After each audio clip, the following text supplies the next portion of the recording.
Welcome sa ating munting YouTube channel. Please support my videos. Comment, like and subscribe po mga idolo. Maraming salamat po. Story present. Super Devo Uling System.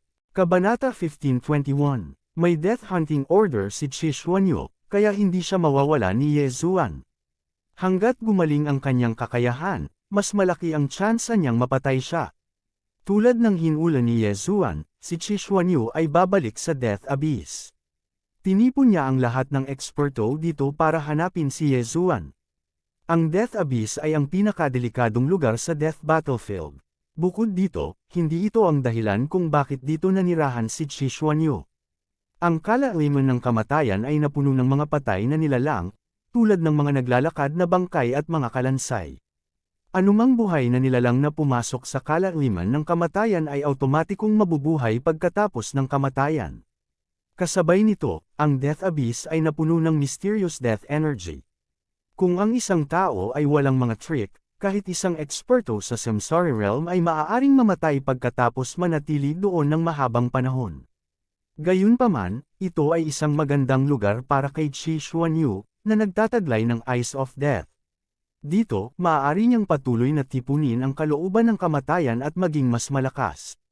Kung walang darating na eksperto, masisiguro ang kanyang posisyon bilang numero 1 eksperto sa Death Battlefield. Sa nakaraang labanan, naubos ni Chi Xuanyu ang malaking halaga ng Wheel of Death. Sa makatuwid, kailangan niyang lagyang muli ito sa pagkakataong ito. Kung paano ito lagyang muli, sisipsip niya ang mga patay na nilalang. Gayunpaman, hindi nagtagal pagkatapos niyang bumalik, si Ye Zuan at ang iba pa ay nagmadali din. Ito ay talagang isang magandang lugar. Kung papatayin natin ang ating paraan, ang ating layunin sa pagpatay ay tiyak na tataas ng malaking halaga. Nagliwanag ang mga mata ni Ye Zuan. Ang kalaliman ng kamatayan ay mukhang malungkot. Ang hangin ay napuno ng puting fog. Gayunpaman, kapag may pumasok, ang mga bangkay at mga kalansay ay gagapang palabas mula sa lupa at sasalakayin ang sinumang dumaan.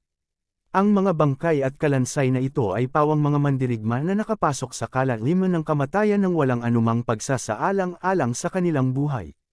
Karaniwan, pagkatapos mamatay ang isang tao, ang kanilang laman ay mabubulok at mag-iiwan lamang ng isang kalansay. Matapos mapangalagaan ng mysterious death energy sa loob ng maraming taon, ang mga kalansay na ito ay hindi mahina. Ang laman ng ilang makapangyarihang tao ay mabubulok ng mas mabagal pagkatapos ng kamatayan. Sila ang naglalakad na mga bangkay.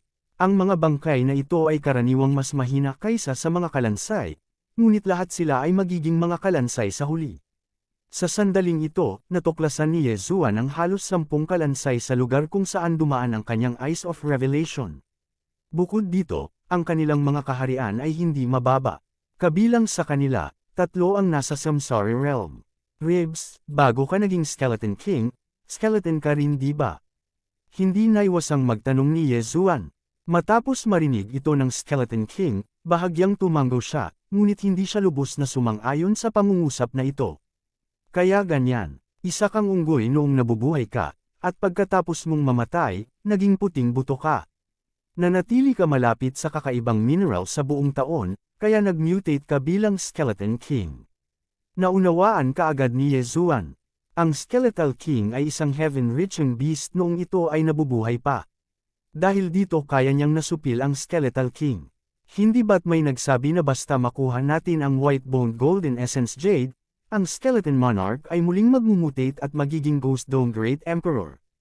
Hindi naiwasang magtanong ng matandang puno. Alam ni Ye Zuan kung ano ang ibig sabihin ng Old Tree. Tumanggo siya at sinabing, oo, ngunit hindi ito sapat. Ang White-Bone Gold Essence Jade na ito ay isang material na ginamit sa paggawa ng Tier 8 Divine Weapons, at hindi lamang ng anumang Tier 8 Divine Weapons. Ito ay napakabihirang. Sa tingin ko ay wala sa Abyss of Death. Nang marinig ito, medyo nasaraan ng loob ang Skeleton King. Kung tutusin, sino ba ang ayaw maging mas malakas? Kung muli itong mag-mutate at naging Ghost Dome Great Emperor, tiyak na tataas ang lakas nito. Tinapik ni Ye Zuan ang batong balikat ng Skeleton King at sinabing, huwag kang mag-alala, hahanapan kita ng piraso sa hinaharap. Ngayon, tutulungan kitang maghiganti. Bumalik sa Panglay Divine Land, si Yezuan ay muntik nang mapatay ng mga mata ng kamatayan ni Chi Xuanyu. Ito ay isang sama ng loob. Sa libingan ni Xuanyu, si Song Qingxing at ang iba pa ay pinatay ni Chi Xuanyu. Ito ay pangalawang sama ng loob. Pinigilan ni Chi Xuanyu ang Skeleton King sa loob ng libu-libong taon. Ito ay pangatlong sama ng loob. Dahil sa tatlong sama ng loob na ito, determinado si Yezuan na patayin si Chi Xuanyu. Sa sandaling iyon, pinamunuan niya ang matandang puno at ang hari ng balangkas sa kalaliman ng kamatayan. Pagpasok pa lang nila ay nagsilabasan ang mga bangkay at buto sa lupa. Basura, ang lakas ng loob mong hamarang sa daan namin. Nililigawan mo si kamatayan. Walang sabi-sabi, ang matandang puno ay kumislap at sinunog ang mga undead na nilalang. Dinurog din ng Skeleton King ang mga undead na nilalang na humaharang sa kanilang daan sa meat paste o bone dust. Sa kanilang dalawa, hindi na kailangang gumawa ng anuman si Yezuan. Sa kailaliman ng Abyss of Death, mayroong isang Scarlet na kill na lumulutang. Iyon ang target ni Yezuan, si Chi Xuanyu. Hindi pa kumikibo si Chi Xuanyu. Malamang nagpapagaling pa siya. Kailangan ko siyang harapin sa lalong madaling panahon. Hindi ko siya hahayaang gumaling. Napaisip si Yezuan sa kanyang sarili. Sa sandaling ito, isang araw na ang lumipas mula noong huling labanan sa lungsod, kaya ang Grasp of the Underworld, ang Undying Battle Soul, at ang iba pang mga kasanayan ay nakabawi na. Sa pagkakataong ito, gustong patayin ni Yezuan si Chi Xuanyu para sa paghihiganti. Mabilis silang nagtungo sa kailaliman ng Abyss of Death. Ang mga undead na nilalang sa daan ay hindi sila mapigilan. Gayunpaman, bilang karagdagan sa mga undead na nilalang, marami sa mga nasasakupan ni Chi Xuanyu sa Abyss of Death. Ang mga taong ito ay nagbabantay sa isang seksyon ng Abyss of Death. Sa sandaling ito, pumasok si Yezuan sa unang yugto. Isa siyang third level na eksperto sa Samsara Realm. Gayunpaman, ang matipunong lalaki na may talim ng buto ay namatay sa kamay ng Skeleton King. Ang taong ito ay natural na hindi katugma sa balangkas at agad na pinatay. Ang kanyang interspatial ring ay natural na nahulog sa mga kamay ni Yezuan. Ang Skeleton King ng lumang puno at si Wei Zhenchen ay hindi na madaragdagan ang kanilang paglilinang. Kapag sila ay lumamon, sila ay lalampas sa ikaapat na antas ng Samsara Realm, na lumalampas sa pinakamataas na limitasyon ng Abyss of Death Battlefield. Sa oras na iyon, hindi sila makakakilos. Nang maisip niya ito, pinigilan ni Yezuan ang kanyang pagnanasa at inihagis ang singsing sa lumalamon na espasyo. Kung hindi dahil sa panuntunan ng Abyss of Death Battlefield, si Yezuan ay naka-advance na sa ikalawang antas ng Samsara Realm bago pinatay si Chi Xuanyu. Si Chi Xuanyu ang pinakamalakas na tao sa Abyss of Death Battlefield. Gayunpaman, wala siyang maraming eksperto sa ilalim ng kanyang utos. Ang ilang ikatlong antas na eksperto sa Samsara Realm ay direktang pinatay ng Old Tree at ng Skeleton King. Hindi nagtagal, dumating si Yezuan at ang dalawa pa sa kailaliman ng Abyss of Death. Mayroong isang masamang bundok ng mga puting buto dito at si Chi Xuanyu ay nasa loob nito. Tingnan natin kung paano ka mabubuhay ngayon. Sa sandaling maibalik ang cooldown ng ilang mga kasanayan. Napaisip si Yezuan sa kanyang sarili habang agad niyang ipinadala ang Skeleton King at Wei Zhenchen. Agad na nag-transform si Wei Zhenchen bilang isang napakalaking martilyo na libu-libong metro ang haba. Hinawakan ng Skeleton King ang martilyo at binasag ito sa bundok ng mga puting buto. Bang! Ang martilyo ay parang meteorite na bumagsak at agad na naging sanhi ng pagbagsak ng buong bundok ng mga puting buto. Gayunpaman, alam na ni Chi Xuanyu na narito si Yezuan. Natural, hindi siya matatamaan ng martilyo. Hindi mabilang na mga puting buto sa bundok ng mga puting buto ang nabasag ng martilyo. Ang bone powder ay kumalat at binalot si Yezuan at ang dalawa pa. I didn't expect you to dare to come to the Abyss of Death. Since that's the case, you can sleep here forever. Kabanata 15:22. Kahit na wala ang Eye of Revelation, maaaring gamitin ni Yezuan ang Death Hunting Order para makuha si Chi Xuanyu. Sa makatuwid, nabasag niya ang kawalan at nakarating sa gitnang bahagi ng Death Abyss. Naglunsad din ng pag-atake ang Old Tree at ang Skeletal King. Naramdaman ni Yezuan na si Chi Xuanyu ay dapat may maaasahan dahil naghihintay siya sa kanya. Kaya naman, kinailangan niyang mag-ingat. Isang mata ng kamatayan ang namuo sa kalangitan. Gayunpaman, ginamit na ni Yezuan ang Dark Night Sky Screen at itinago ang sarili. Hindi siya mahanap ng Eye of Death.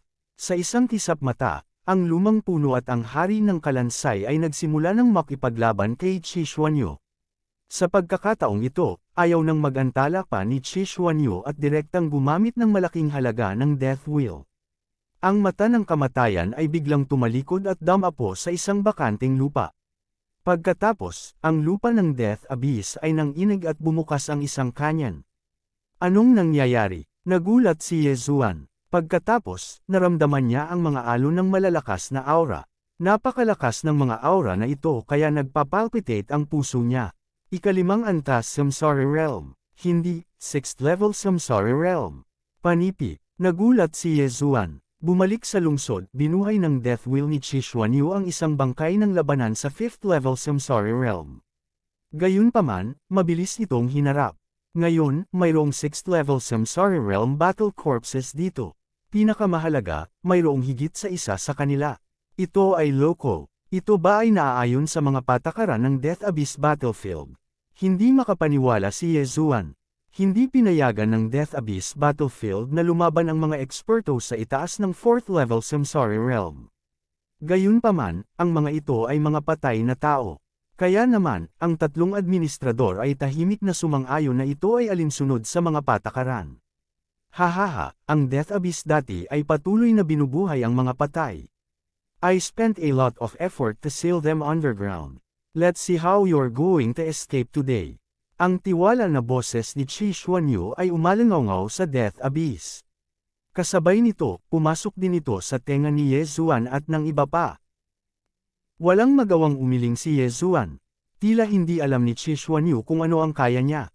Eye of the Void. Pinunit ni Yezuan ang kawalan at nakarating sa pasukan ng Abyss of Death.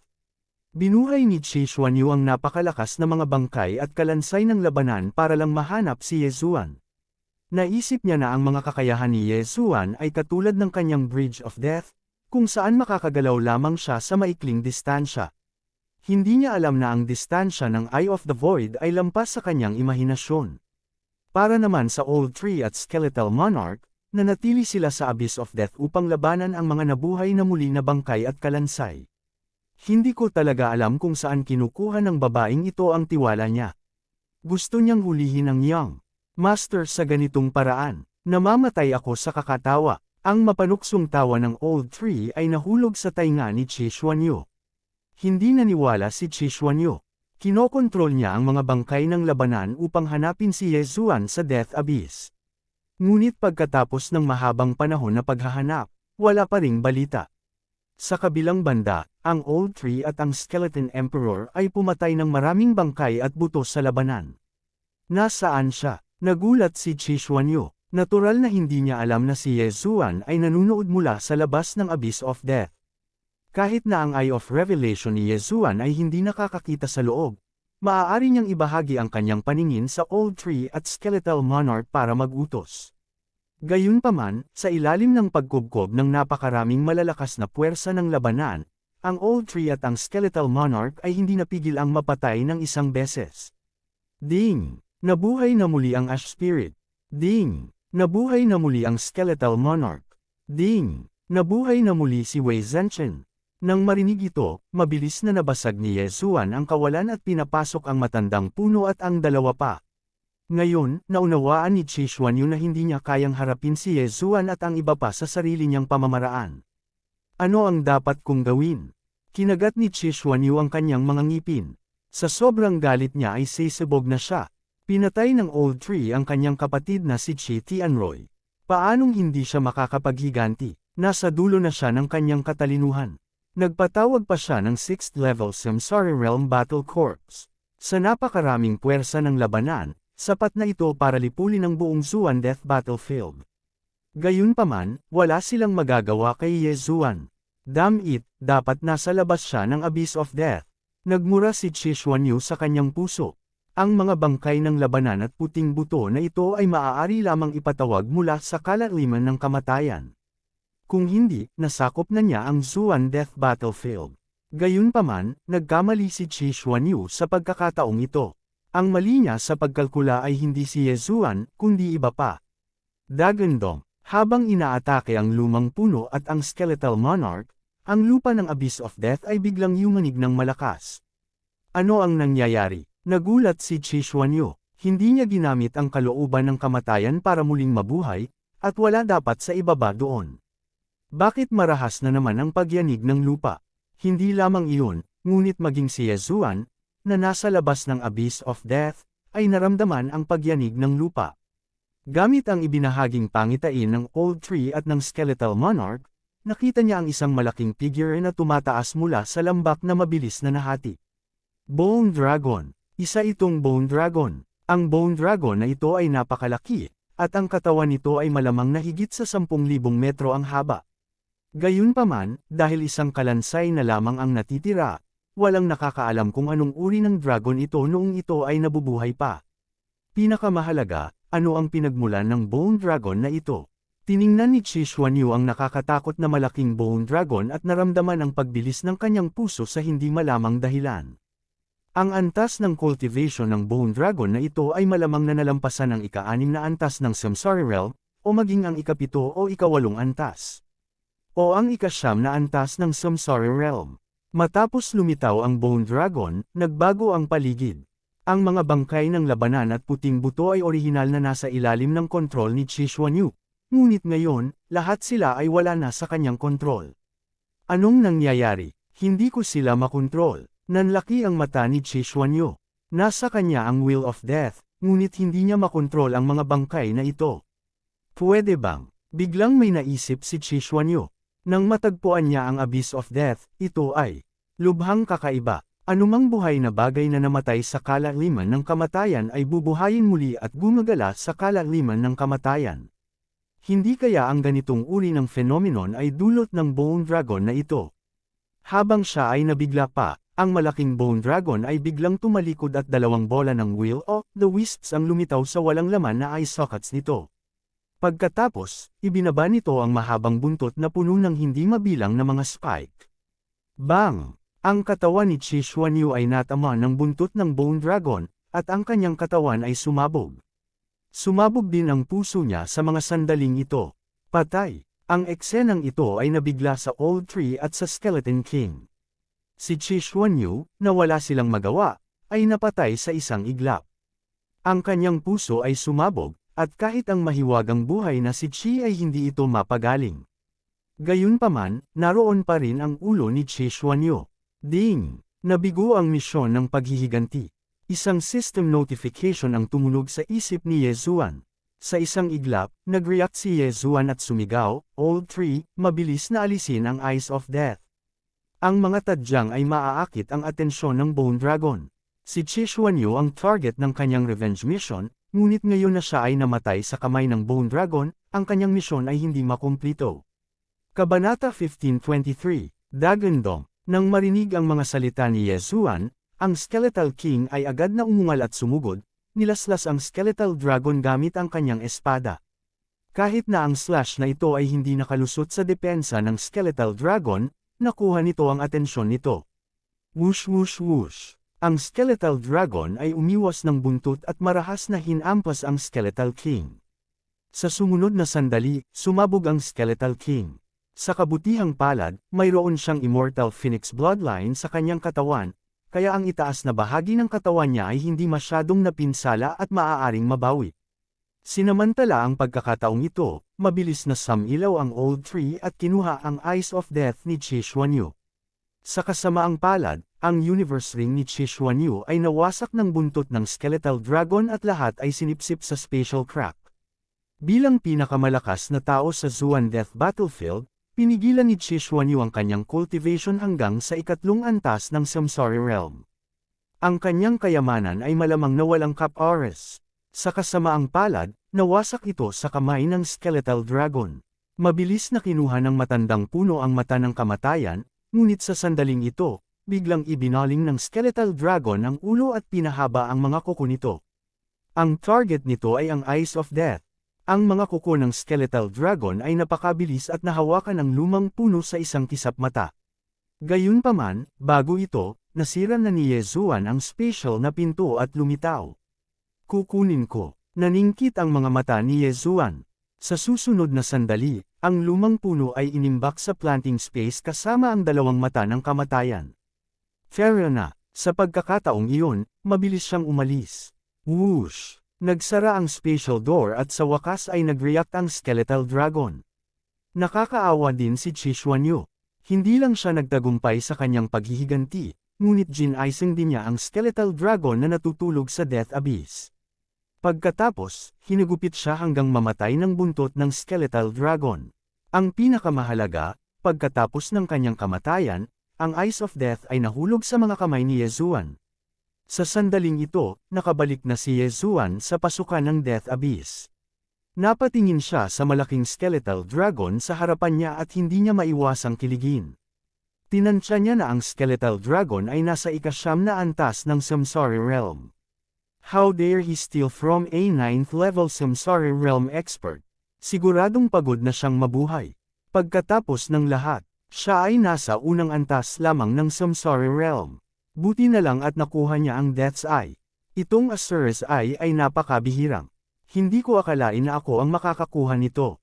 Tumaas ang isang kilay ni Yezuan at agad na nilamon ang dalawang mata ng kamatayan. Ding! Naubos ng host ang isang Eye of Death. Ang lakas ng mysterious death energy ay tumaas. Ding! Naubos ng host ang isang Eye of Death. Ang lakas ng mysterious death energy ay tumaas. Ding! Nilamon ng host ang isang pares ng Eyes of Death. Isang beses nag-level up ang Celestial Eyes. Ang Immortal Eye ay ang unang ebolusyon ng Immortal Eye Unicorn Bloodline. Nag-evolve din si Yezuan matapos lamunin ang dalawang Eyes of Myriad, kaya hindi masyadong nagulat si Yezuan. Gayunpaman, hindi ito ang wakas. Ding! Nakabahagi si Death's Eye kay Skeletal Monarch. Ding! Natutunan ng Skeletal Monarch ang Death Gaze. Ding! Na-unlock ng host ang Eye Catalog. Sa kasalukuyan, dalawang uri ang nakupya. Sila ay ang mata ng kalikasan at mata ng kamatayan. Sinong mag-aakala na ang mata ng kamatayan ay ibabahagi sa Skeletal King? Hindi lang iyon, natutunan din ng Skeletal King ang isang bagong kasanayan. Pagtingin ng kamatayan. Ito ang kasanayang ginamit ni Chixuanyu noon, at ito ay medyo malakas. Sinulyapan ito ni Yezuan. Kung gagamitin niya ang Eyes of Death, uubusin nito ang kanyang eye strength. Kung gagamitin ng Skeletal King ang Eyes of Death at Death Gaze, uubusin nito ang Soul Water sa kanyang Soul Pool. Bilang karagdagan, ang Army of the Dead sa ilalim ng Elegy of Souls ay nawala, at ngayon ay may bagong kasanayan na tinatawag na Death Will. Maaari nitong buhayin ang mga bangkay na mas mababa sa antas ng paglilinang kaysa sa host ng walang anumang pagkonsumo. Ang kasanayang ito ay nagpasaya kay Yezuan. Maaaring buhayin ng Skeletal King ang mga bangkay ng walang limitasyon sa hinaharap. Hindi ba ito masyadong kahanga-hanga? Ang dating Army of the Dead ay naubos ang Soul Water sa kanyang Soul Pool, ngunit ngayon ang Death Will ay walang konsumo. Siyempre, kung gusto niyang buhayin ang mga bangkay na mas mataas sa antas ng cultivation kaysa sa host, uubusin nito ang Soul Water tulad ng Army of the Dead.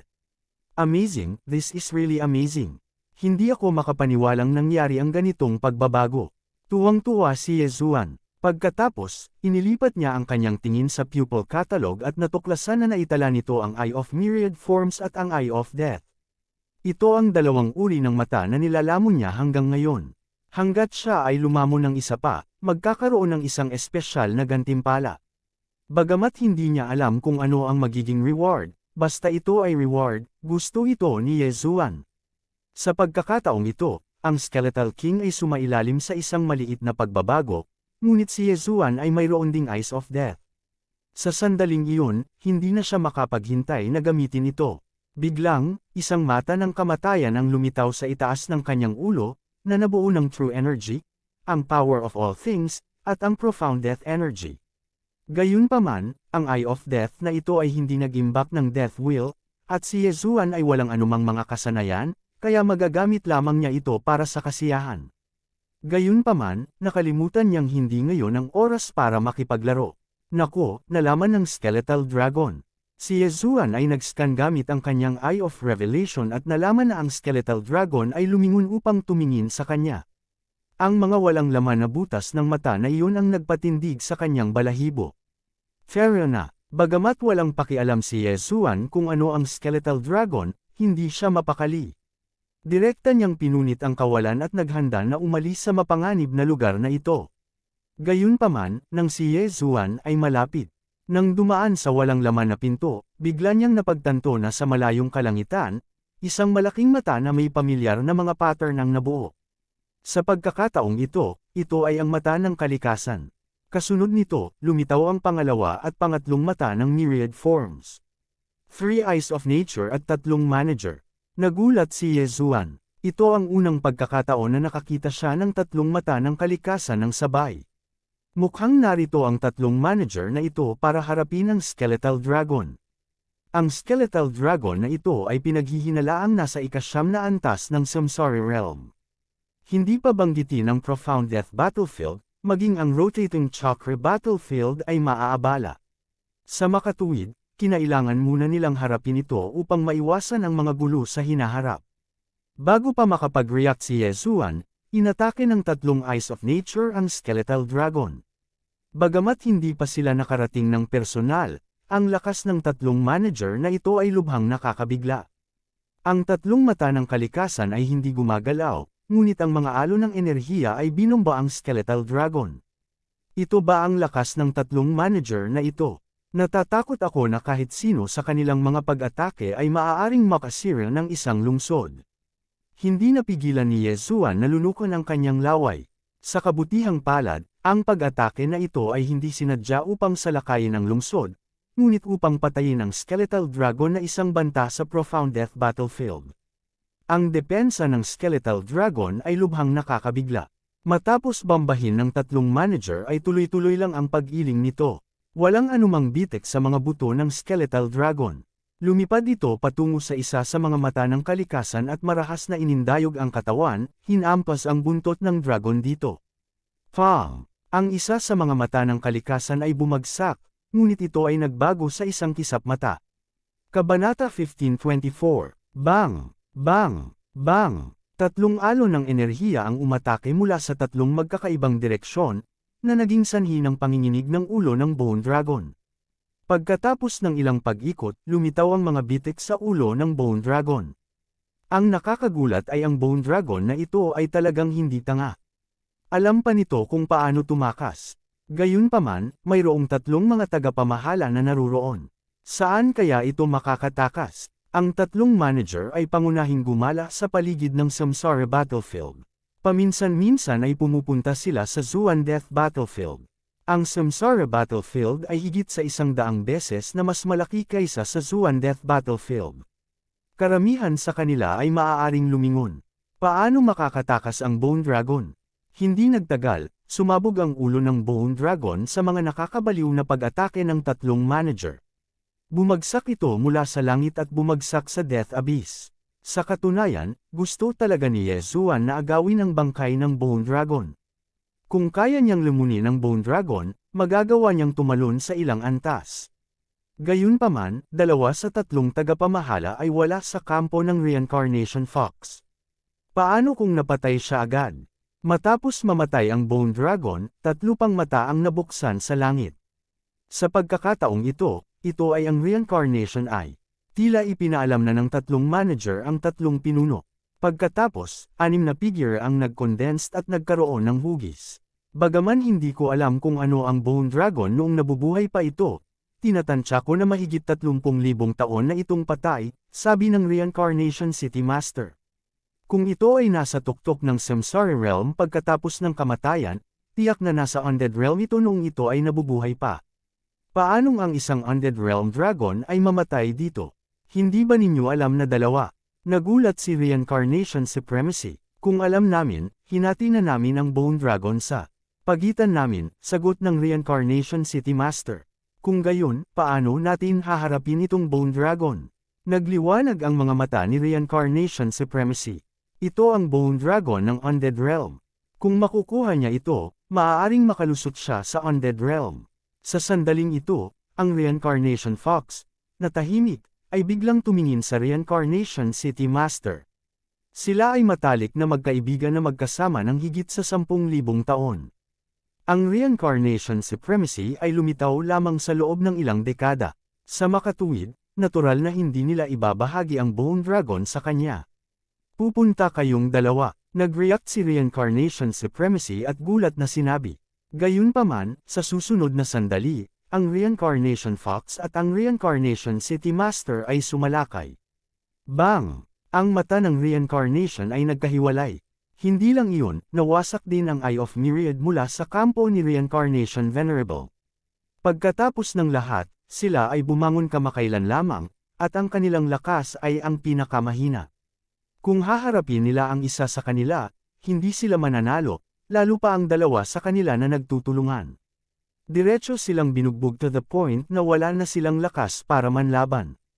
Nang mawala ang Reincarnation Supremacy's Eyes of Reincarnation at ang Eyes of Myriad ng kanyang mga subordinate, isa pang pagbubukas ang lumitaw sa kalangitan. This time, ibang mata na. Pagkatapos, lumabas sa mata ang isang binata. Gusto ko ang buntot ng dragon. Sabi ng Samsara City Master. Hindi na kailangan. Umiling ang Reincarnation Fox at sinulyapan ng binata. Agad na alam ng binata ang gagawin. Tumalon ang binata papunta sa Dragon Bone. Pagkatapos, bumulwak ang isang stream ng pangunahing enerhiya at pinutol ang napakatigas na buto ng dragon sa dalawang bahagi. Siyempre, imposibleng gawin ito sa Truth Chi, kaya gumamit ng ibang paraan ang binata. Napunit ang espasyo. Si Yezuan, na nabasag ang kawalan at nakarating sa larangan ng digmaan, ay nasaksihan ang eksenang ito. Ito ang Spatial Eye. Nanlaki ang mga mata ni Yezuan. Ang binata ay mula sa Fox Clan, at taglay niya ang pambihirang Spatial Eye. Ito ay isang kakayahan na nagpapahintulot sa isa na masira ang kawalan ng maaga. Ngayon lang, ginamit niya ang kakayahang ito para direktang masira ang kalawakan, at pagkatapos ay ginamit ang kapangyarihan ng espasyo para hatiin ang buong Dragon Bone sa dalawang pantay na bahagi. Sige, alis muna ako. Tumango ang Samsara City Master bilang kasiyahan.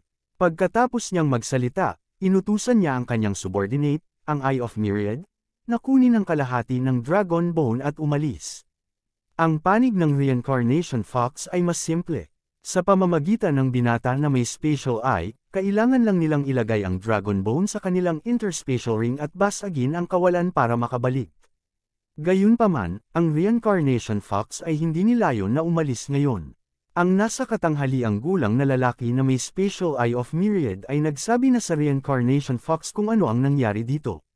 Sa makatuwid, alam ng Reincarnation Fox ang sitwasyon dito. Hindi niya inaasahan na makakatagpo siya ng Dragon Bone na nasa tuktok pa rin ng ika-9 na antas ng Samsara Realm pagkatapos ng kamatayan. Tunay na mabilis na bumuti ang iyong lakas. Walang lugar para sa iyong pagsasanay sa Zuan Death Battlefield. Halika sa 100 Fox Manor. Sinabi ng Reincarnation Fox kay Yezuan. Sige, aalis na itong si Junior. Sagot ni Yezuan. Hindi na kailangan. Zhuang Fei, isama mo siya. Pagkatapos magsalita ng Reincarnation Fox, nawala siya sa mundo. Itinagol ng binata mula sa Fox Clan ang Dragon Bone sa kanyang interspatial ring at lumapag sa tabi ni Yezuan na nakangiti. Sa pamamagitan ng pag-wave ng kanyang kamay, isang spatial door ang lumitaw sa harap ni Yezuan. Ang diskarteng ito, may kakaibang pakiramdam si Yezuan sa kanyang puso. Kung tutuusin, mayroon din siyang Eye of the Void. Gayunpaman, hindi ito ang kakayahan ng Eye of Control. Ang binata mula sa Fox Clan na tinatawag na Zhuang Fei ay mayroong Spatial Eye. Ang Spatial Eye na ito ay mas kapakipakinabang kaysa sa Eye of the Void. Bata, pasok ka, sinabi ni Zhuang Fei kay Yezuan.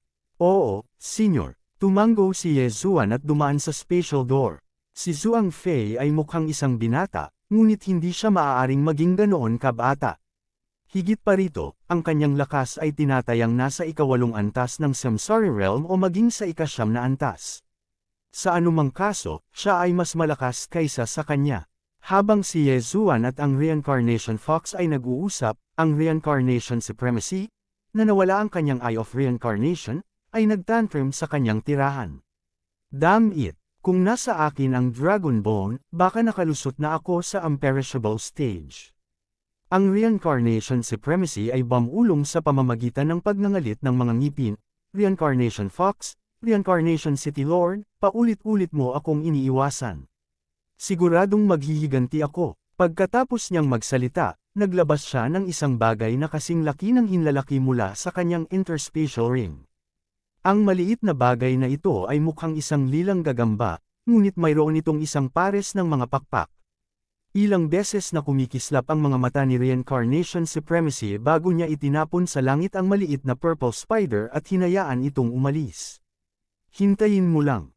Sa Abyss of Death, dumating si Yezuan sa harap ng tuloy-tuloy na bulubundukin matapos dumaan sa spatial door.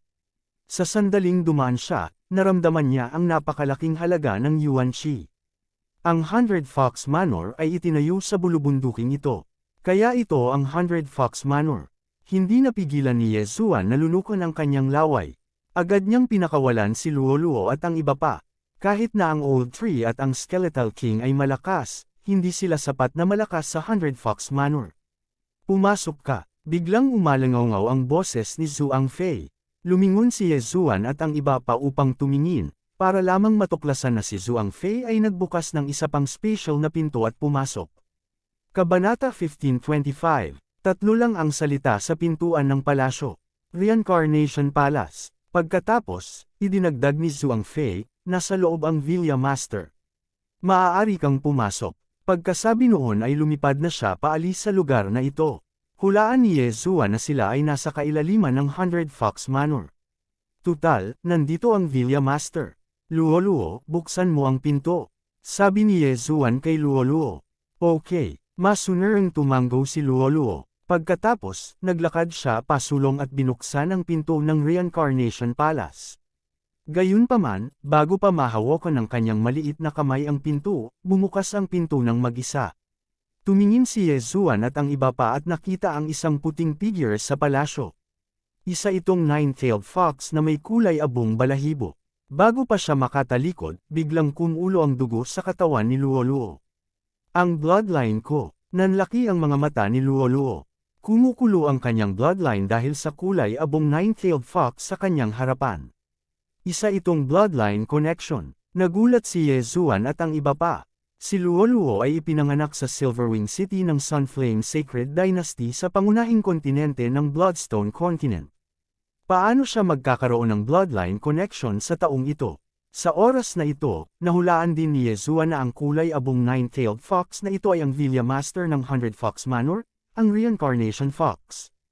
Nandito ka pala. Lumingon ang Reincarnation Fox. Nakita na ni Yezuan at ng iba pa ang kanyang mukha noon, kaya nakilala nila siya. Pagbati, Senior, si Yezuan at ang iba ay nagmamadaling kinuyam ang kanilang mga kamao at binati siya. Sigurado akong marami kang tanong. Umupo ka muna, dahan-dahan kong sasabihin. Ang Reincarnation Fox ay nakaupo sa pangunahing upuan sa palasyo. Umupo din si Yezuan at ang iba pa at tahimik na naghintay. Tumigil ang Reincarnation Fox at tumingin sa kanila. Ako si Hu Xingye, ang Villa Master ng 100 Fox Manor. Paano ka? Ako si Luoluo. Diretsyong sagot ni Luoluo. Dapat gusto mong ganap na i-unlock ang iyong minanang memorya, di ba? Sabi ni Hu Xingye kay Luoluo. Oo, masunarang tumanggo si Luoluo. Nanghuhula rin siya kung anong klaseng tao siya sa dati niyang buhay. Gayunpaman, sa sandaling ito, biglang umiling si Hu Xingye at sinabing, paumanhin, hindi kita matutulungang ganap na i-unlock ang iyong mga minanang alaala ngayon. Nang marinig niya ito, nagtatakang nagtanong si Luoluo, bakit? Si Yezuan at ang iba ay naguguluhan din. Isa lang itong legacy na alaala, kaya bakit hindi sila tumulong na ganap itong i-unlock? Nagkaroon ba ng problema? Si Luoluo ay may heaven-loathing fox bloodline sa kanyang katawan. Ang bloodline na ito ay napaka-espesyal. Kapag ang mga minanang alaala ay ganap na na-unlock, ang heaven-loathing fox bloodline sa kanyang katawan ay ganap na maa-activate. Alam mo ba kung ilang beses nag-reincarnate si Luoluo? Biglang tanong ni Hu Xingye. Ilang beses ka na bang na-reincarnate? Ang tanong na ito ay nagulat kay Yezuan at sa iba pa. Hindi kaya isang beses na muling nagkatawang tao si Luoluo. Ito na ba ang pangalawang beses? Sinubukan ni Luoluo na hulaan. Hindi, 8 beses ka nang nag-reincarnate. Nasa ika-9 na buhay ka na. Umiling si Hu Xingye at sinabing. Sa sandaling sinabi niya ito, muling nabigla si Ye Zuan at ang iba pa. 8 beses. 8 beses nang muling nagkatawang tao si Luoluo at nasa ika-9 na buhay na siya ngayon. Ito ay medyo nakakagulat. 8 beses ang reincarnation, 9 ang nabubuhay bilang tao. Kahit na ang isang eksperto sa samsara ay maaaring hindi ito magagawa.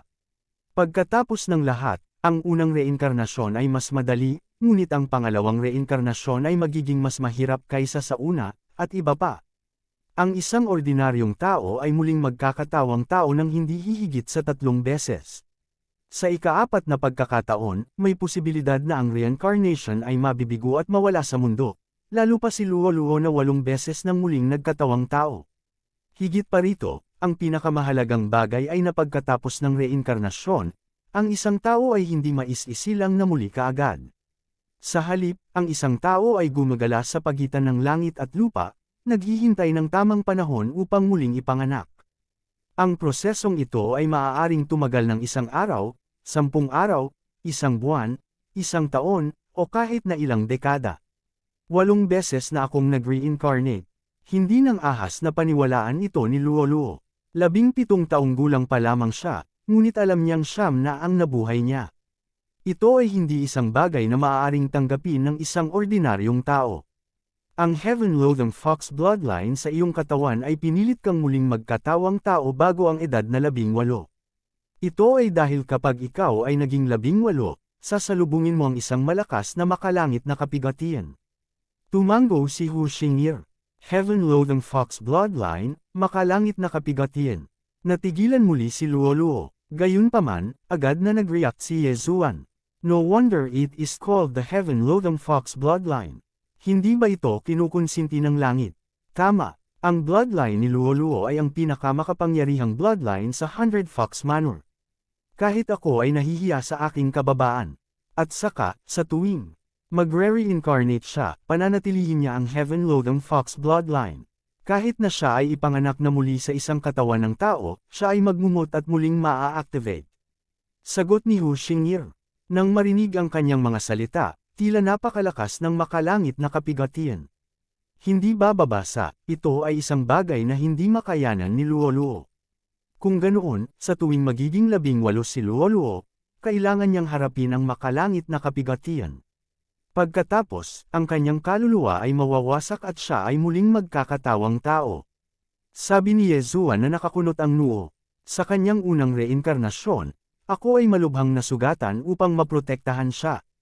Ito ay naging sanhi ng aking paglilinang upang maipit sa reincarnation realm, hindi makapasok sa imperishable realm. Pagkatapos noon, nag-reincarnate ako bago siya naging 18, na kung kailan ganap na na-activate ang Heaven-Loathing Fox bloodline. Sa ganitong paraan, hindi bababa ang makalangit na kapigatian. Panipi, sabi ni Hu Xingye na walang magawang ekspresyon. Kung hindi dahil dito, nakapasok na siya sa imperishable realm. Manor Master, nang marinig ni Luoluo na hindi makalusot si Hu Xingye dahil sa kanya, agad na nabasa ang gilid ng kanyang mga mata. Nang marinig ito ni Ye Zuan, nagkatinginan sila ni Old Tree. Hindi nag-atubili si Hu Xingye na masugitan para protektahan si Luoluo. Tila mataas ang posisyon ni Luoluo sa kanyang puso. Marahil, bago makapagpatuloy sa pag-iisip si Ye Zuan, sinabi ni Hu Xingye, ito ang pinakapangunahing responsibilidad ng isang ina. Gaya ng inaasahan, sa sandaling sinabi ang mga salitang ito, marami sa kanilang mga pagdududa ay nalutas. Dati nang nahulaan ni Ye Zuan na si Luoluo ay maaaring direktang inapo ni Hu Xingye. Kaya naman naramdaman nila ang bloodline ng isa't isa. Ngayon, parang totoo nga. Ang Manor Master ng 100 Fox Manor, si Hu Xingye, ay talagang biolohikal na ina ni Luoluo. Natigilan din si Luoluo. Inisip din niya na siya ay inapo ni Hu Xingye. Hindi niya inaasahan na siya ay anak ni Hu Xingye.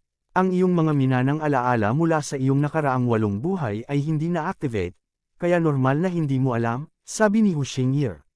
Matapos huminto sandali, hindi napigilan ni Luoluo na umiyak. Ibinagsak niya ang sarili sa mga bisig ni Hu Xingye at bumulong, ina. Si Hu Xingyi ang tunay na ina ni Luoluo. Noong nasa panganib si Luoluo, makatwirang masugatan siya ng husto at tulungan siyang harangan ang Heavenly Tribulation. Gayunpaman, paano nila malulutas ang problema ng Heavenly Fox bloodline? Nag-aalala rin si Yezuan kay Luoluo. Pagkatapos ng lahat, si Luoluo ay 17 taong gulang na. Isang taon na lang ang natitira bago siya mag-18. Alam niya na kahit hindi niya dalhin si Luoluo dito, hahanapin ni Hu Xingyi si Luoluo at muling magkakatawang tao. Gayunpaman, ang ika-9 na reinkarnasyon ay hindi magiging ganoon kadali.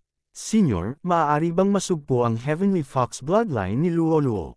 Tanong ni Yezuan. Nag-isip ako ng mga paraan upang sugpuin ito noon, ngunit hindi ito nagtagumpay. Iniwan ng kanyang ama ang 100 Fox Manor para hanapin ang Fox Ancestor dahil dito. Pagkatapos ng lahat, ang Fox Clan sa Glazed Light Sacred Ground ay pawang mga inapo ng Fox Ancestor. Bilang isang ninuno, maaaring may paraan para sugpuin ang Heavenly Fox bloodline. Gayunpaman, ang ama ni Luoluo ay hindi natagpuan. Kahit na hindi niya narinig ang tungkol sa kanya. Hindi ko alam kung bumantong hininga si Hu Xingyi. Kung gayon, maaari lamang muling magkatawang tao si Luoluo. Kumunat ang noo ni Yezuan. Wala pang 1 taon ang natitira. Natatakot ako na yun ang tanging paraan. Gayunpaman, ang reincarnation ay mas mahirap kaysa sa nauna.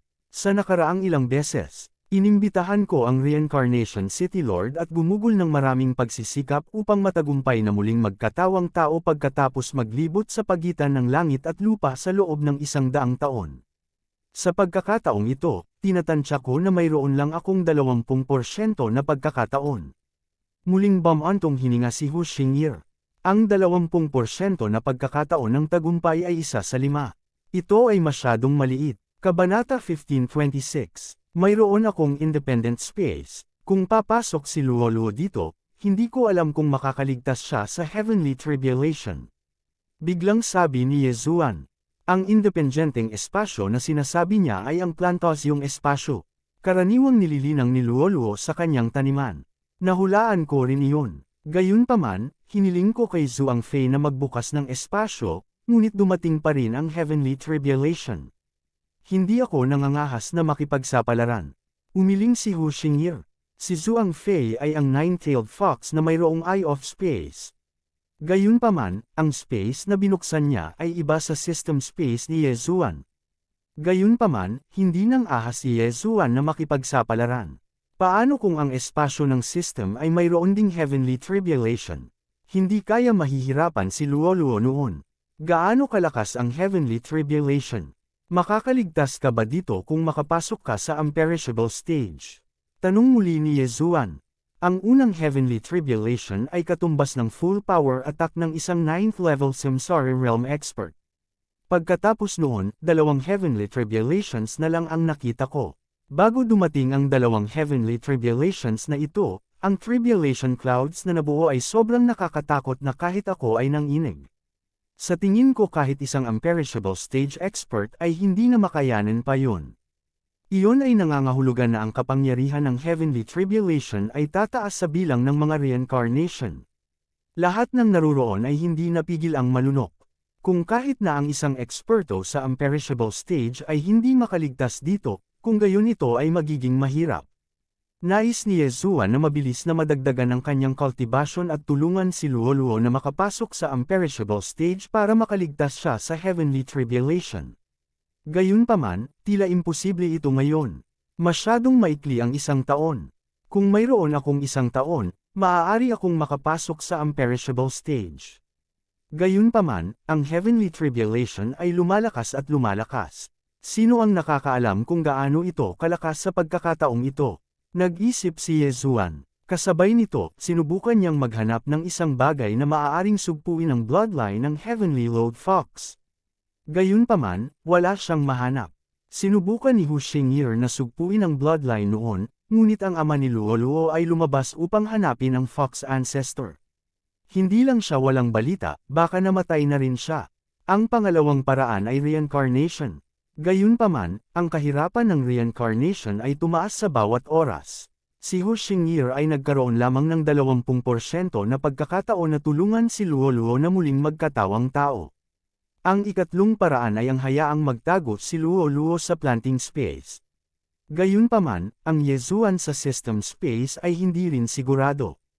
Kung mayroong isang makalangit na kapigatian, kung gayon ito ay magiging mahirap. Para sa ikaapat na paraan, ito ay upang hayaang lumakas si Luo-Luo. Kailangan niyang lampasan man lang ang undead realm, na nangangahulugang kailangan niyang maabot ang reaching heaven realm. Natatakot siya na hindi sapat ang 1 taon. Sa oras na ito, biglang nagkaroon ng ideya si Yezuan at sinabing, "Nga pala, Senyor, huling beses na kayo at ang Samsara City Master ay nagsanib kamay para tulungan si Luo-Luo Samsara. Paano kung magdagdag ka ng kayamanan ng Samsara sa pagkakataong ito?" Ang kayamanan ng Samsara. Nang marinig niya ito, biglang may naalala si Luo-Luo at sinabing, "Ina, nakuha ni Young Master ang base ng Life and Death Disc." Pagkatapos noon, 2 beses na bumaba ang Venerable Reincarnation. Ang base ng Life and Death Disc ay nahukay ng 1 beses at nanginginig ng marahas minsan. Sa makatuwid, tinatansya namin na, nang marinig ito ni Yezuan, nakaramdam siya ng kawalan ng magawa.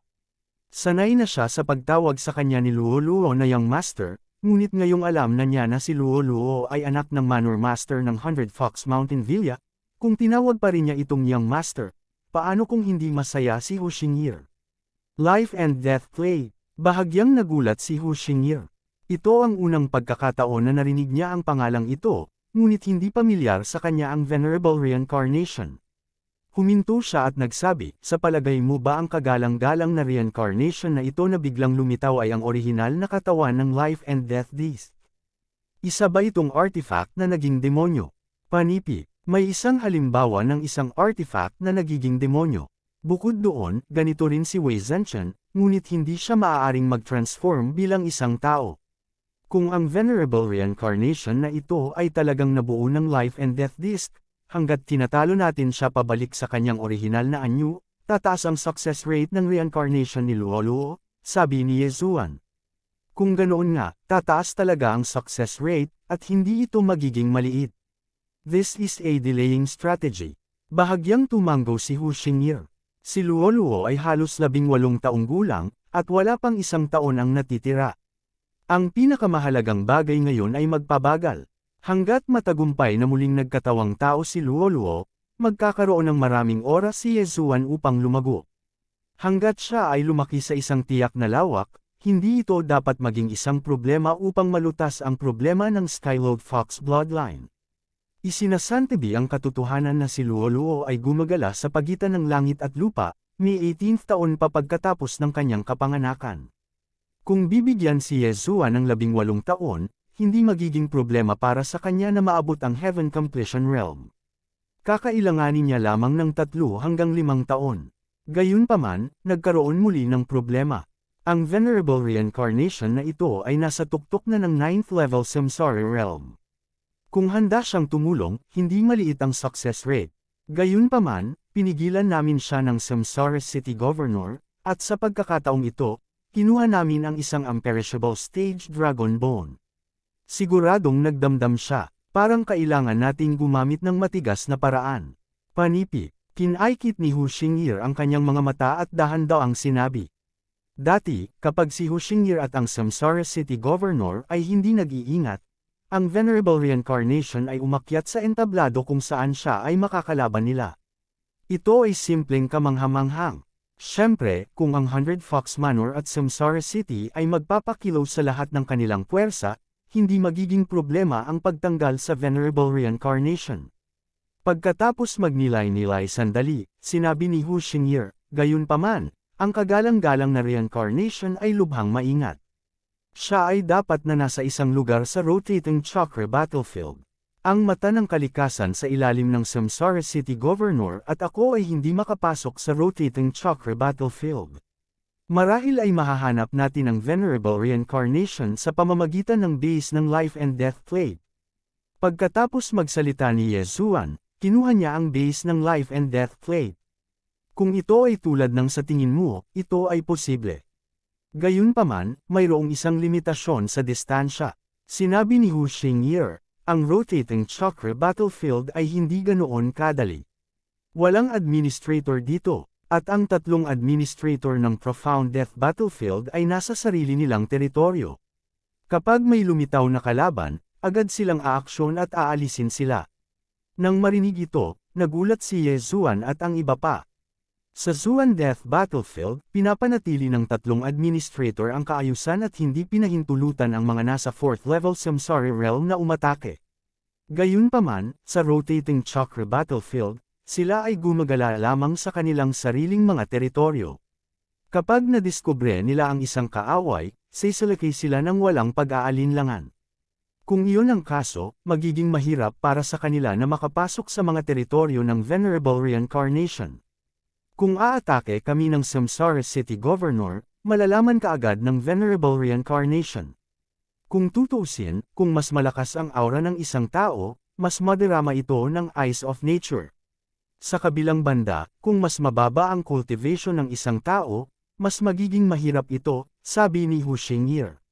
Sinabi ni Ye Zuan ng walang pag-aalinlangan, kung ganoon nga ang kaso, ang gawaing ito ay pinakamabuting ipaubaya sa atin. Ako ay nasa 1st level Samsara Realm lamang. Sa sandaling matuklasan ko ang kagalang-galang na reincarnation, maaari kong direktang gamitin ang aking independenteng espasyo para ihatid ka sa lahat at bigyan siya ng isang matinding suntok. Panipi, Kabanata 1527. Oo, ngunit sapat na ito para sa akin na makapasok sa ikatlong antas ng Samsara Realm. Sa antas na ito, hindi ako madaling madetect at ang aking lakas ay garantisadong. Tumango si Ye Zuan. Kung siya ay nasa ikatlong antas ng Samsara Realm, kung gayon ang Old Tree at ang iba pa ay dapat na nasa ika-5 o ika-6 na antas ng Samsara Realm. Sa ganitong paraan, maaari silang lumaban ng higit sa kanilang antas at mabuhay sa Samsara Battlefield. Ang lakas ng labanan ni Young Master ay napakalakas. Kaya niyang lumaban ng higit sa 4 na antas. Hanggat binibigyan siya ng cultivation resources, mabilis siyang makakalusot. Biglang sabi ni Luo Luo, sa totoo lang, nahanap ko si Luo Luo hindi nagtagal pagkatapos niyang ipanganak. Siya lang ang nakilala mo. Nakita kong nagkakasundo kayo ni Luo Luo, kaya pumikit ako, sabi ni Hu Xingye kay Ye Zuan. Nang marinig ito, nanginag ang puso ni Ye Zuan. Sa katunayan, nagpadala si Hu Xingye ng mga eksperto upang protektahan si Luo Luo. Gayunpaman, ang kanyang kaharian ay masyadong mababa sa oras na iyon at hindi niya napansin ang lahat. Ang iyong kaharian ang pinakamabilis na nakita ko. Sa loob lamang ng 3 taon, umabot ka na sa antas na ito. Malaki ang pag-asa ko sa iyo. Hindi imposible para sa iyo na makapasok sa Imperishable Realm sa loob ng 1 taon, ngunit hindi ganoon kadaling makahanap ng solusyon, patuloy ni Hu Xingye. Si Ye Zuan ay 27 taong gulang na ngayon. Nang makilala niya si Luo Luo, siya ay 24 na taong gulang. 3 taon siyang gumugol para umakyat mula sa Supreme Being Realm patungo sa Rebirth Realm. Ang kanyang talento ay tiyak na hindi pa nagagawa. Sa kasamaang palad, ang problema sa bloodline ni Luo Luo ay hindi napakasimpleng lutasin. O tama, may kilala akong senior. Sinabi niya sa akin na pumunta sa kanluran ng Land of Reincarnation. Baka ang senior na ito ay. Sa oras na ito, biglang may naisip si Ye Zuan. Nang marinig ito, nagliwanag ang mga mata ni Luo Luo. May senior sa Blood Rock Continent na tinatawag na Old Immortal Tianju. Baka matulungan niya ako. Ang baog na kontinente na iyon ay may ganoong eksperto. Nakita ni Hu Xingye na hindi ka panipaniwala. Dati, ang Blood Rock Continent ay walang kahit isang Manifestation Realm martial artist. Ito ay hindi ka panipaniwala na tulad ng isang eksperto ay maaaring lumitaw.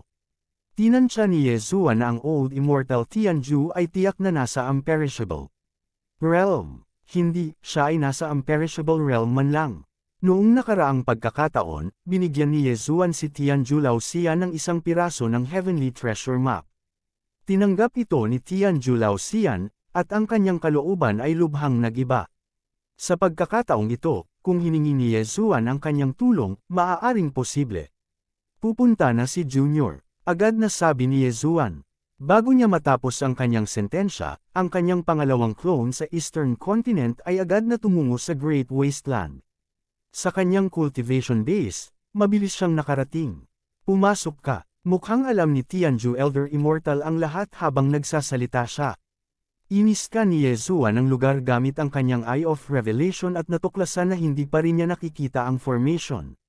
Nakaligtas si Luoluo. Nagliwanag ang mga mata ni Yezuan nang dumaan siya sa haligi ng liwanag at nakarating sa harap ng kubo na gawa sa kahoy. Lumabas na ang matandang immortal na si Tianju at nakatingin sa kanya. Senyor, kinuyam ni Yezuan ang kanyang mga kamao at naghanda na sabihin sa kanya ang tungkol kay Luoluo. Gayunpaman, bago pa siya makapagsalita, sinabi ni Old Immortal Tianju, alam ko na kung bakit ka naririto. Nandito ka para sa munting fox na iyon, tama ba? Ang mga salitang ito ay naging sanhi ng labis na pagkagulat ni Yezuan. Posible kayang ang Old Immortal Tianju ay may kakayahang hulaan ang hinaharap. Kung hindi, paano niya malalaman ang tungkol sa bagay na ito? Pagkatapos ng lahat, nakikipag-usap pa rin siya kay Hu Xingye. Natatakot ako na wala akong magagawa tungkol sa bloodline ng maliit na fox na iyon. Umiling si Old Immortal Tianju. Senyor, napakalakas mo, pero wala kang magagawa. Hindi mapigilan ni Yezuan na magulat. Nahulaan niya na ang Old Immortal Tianju ay hindi bababa sa isang Imperishable Realm Elite, o kahit na isang Heaven Ascension Realm Elite. Bakit wala siyang magawa? Bumantong hininga ang matandang immortal na si Tianju at sinabing, ang batang babaeng iyon ay may Heaven-loathing Fox bloodline sa kanyang katawan. Isa itong bloodline na lumalaban sa langit na hindi kinukonsinti ng langit. First time kong makita ito. Ang aking cultivation base ay talagang mas mataas kaysa sa iyo, ngunit hindi ako makakalaban sa langit. Kaya naman, hindi ko mapigilan ang bloodline. Panipi, nang marinig ito, naramdaman lamang ni Yezuan na walang magawa. Gayunpaman, kung hindi mo malulutas ang problema ng reincarnation, maaari kang lumapit sa akin at hayaan siyang muling magkatawang tao. Kaya ko ito, biglang dagdag ni Old Immortal Tianju. Nagningning ang mga mata ni Yezuan, at nagmamadaling hinawakan ang kanyang kamao at sinabing, salamat, Senyor.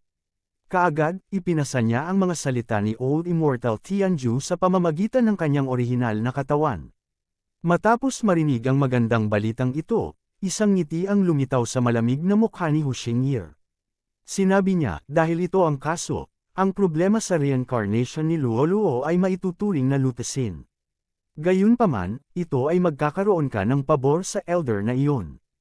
Hanggat matagumpay na muling magkatawang tao si Luoluo, magkakaroon si Yezuan ng hindi bababa sa 18 taon. Sa loob ng 18 taon, tiyak na hindi magiging problema ang pagpasok sa Heaven Ascension Realm. Nalutas ang problema ng reincarnation. Susunod, ito ay ang usapin ng reincarnation supremacy.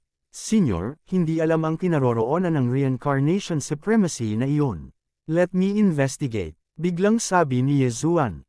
Okay, tumango si Hu Xingye at sinabing, mabilis kang lumalabas.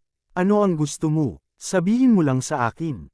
Hindi tumayo si Yezuan sa seremonya at direktang sinabi ang gusto niya, na mga ores, fire attribute heavenly treasures at iba pa. Ibibigay ko sa iyo ang mga bagay na ito. Si Hu Xingye ay sobrang bukas palad at mabilis na kumuha ng isang tao upang maghanda sa kanila. Pagkatapos, binato niya si Yezuan ng Chen Kun Ring. Ang mga bagay sa loob ay hindi mabibili ng salapi. Tuwang-tuwang kinuha ni Yezuan ang Chen Kun Ring at tiningnan ang laman nito. Sa sumunod na sandali, nanlaki ang kanyang mga mata, at halos hindi na makayanan ng kanyang puso. Ang mga bagay sa loob ng Chen Kun Ring ay lumampas sa kanyang inaasahan. Ang cultivation resources sa Chen Kun Ring na ito ay sapat na para sa isang tao na makapasok sa tuktok ng 8th level Samsara Realm, sabi ni Hu Xingye. Hindi inaasahan ni Yezuan na magkakaroon ng ganito. Gayunpaman, sa napakaraming mapagkukunan, tinansya niya na magiging sapat lamang para sa kanya na makapasok sa 6th o 7th level Samsara Realm. Pagkatapos ng lahat, mayroon siyang higit na mga puntos ng karanasan kaysa sa karaniwang tao. Salamat, Senyor. Nagmamadaling nagpasalamat si Yezuan kay Hu Xingye at pagkatapos ay nagsimulang lumunin ang heavenly treasures.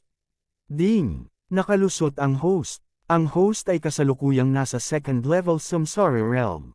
Ding! Nakalusot ang host. Ang host ay kasalukuyang nasa 3rd level Samsara Realm. Ding! Spirit of Ashes has broken through. Host is currently at the 4th level Samsara realm. Ding! Spirit of Ashes has broken through.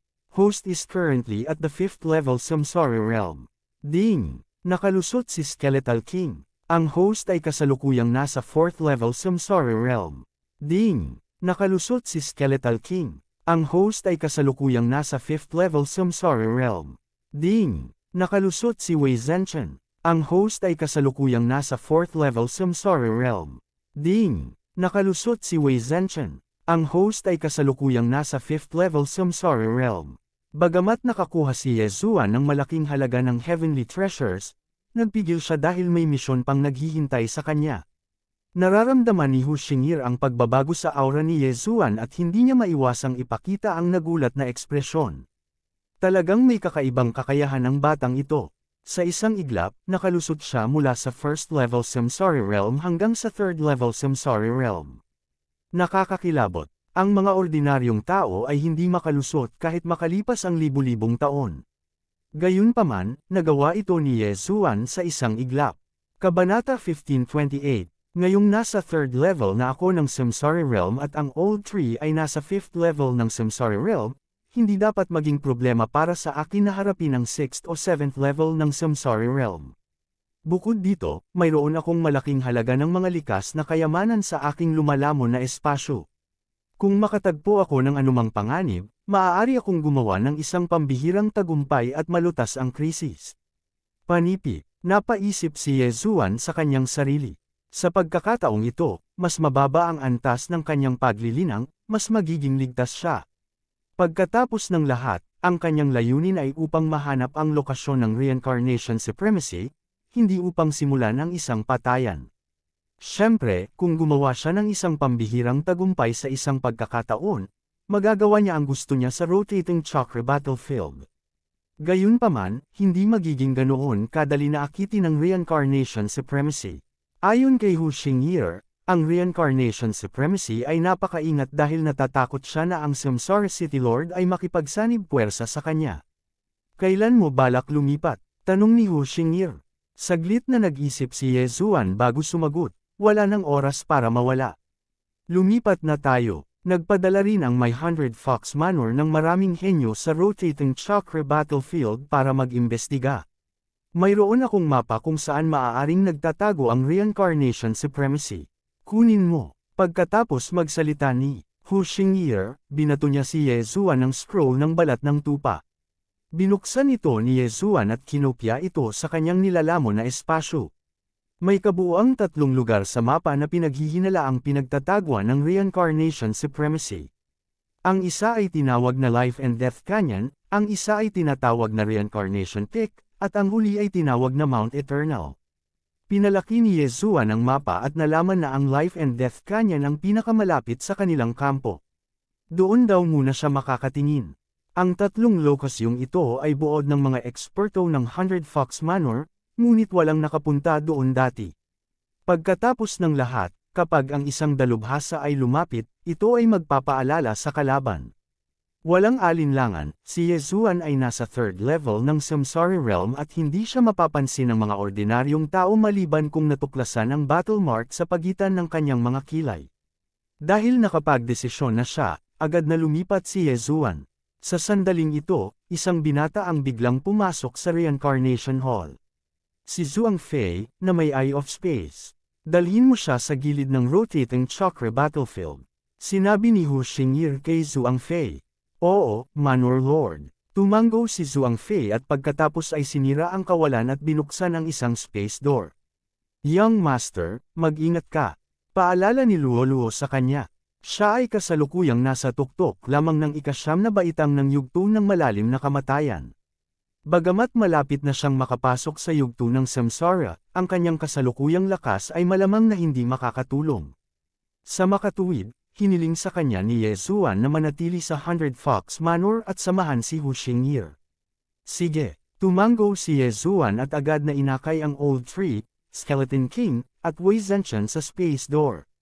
Nag-iwan din siya ng void mark sa 100 Fox Manor, ngunit nang dumaan siya sa space crossing door, nalaman niyang napakalayo niya mula sa Luo, lampas sa teleportation distance ng Eye of the Void. Ito ay isang space travel token. Kung gusto mong bumalik, maaari mo itong durugan para magbukas ng space travel gate sa 100 Fox Manor. Si Zhuang Fei ay naglabas ng isang token at ibinigay ito kay Ye Zuan. Si Ye Zuan ay nag-aalala tungkol sa kung paano umalis sa rotating wheel battlefield, ngunit ngayon ang problema ay nalutas na. Salamat, Senyor. Nagpasalamat si Ye Zuan sa kanya. Mag-ingat ka. Pagkatapos sabihin ito, bumalik si Zhuang Fei sa space traversing door.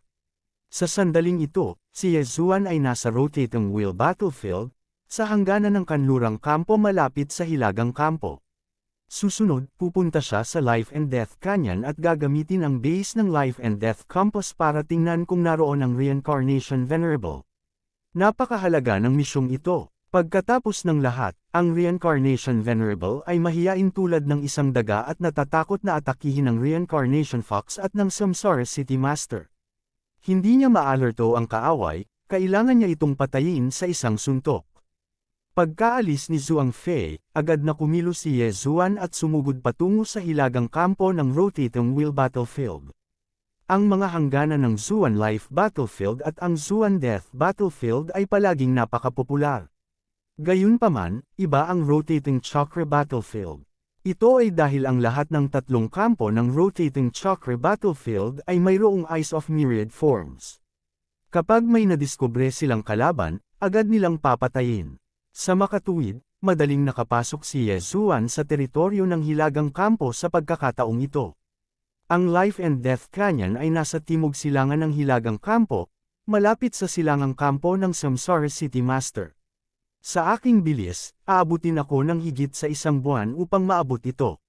Masyadong mabagal, napaisip si Ye Zuan sa kanyang sarili. Maingat niyang tiningnan ang mapa at napagtanto niyang mayroong teleportation array na maaaring magligtas sa kanya ng halos kalahating buwan. Gayunpaman, ang teleportation array ay 2 hanggang 3 araw ang layo kay Ye Zuan, kaya kailangan pa rin niyang magmadali. Bagaman mayroong isang malaking halaga ng mga likas na kayamanan sa devouring space na maaaring magpapahintulot sa kanya na makalusot ng maraming beses, hindi niya ugali ang pag-aaksaya ng oras.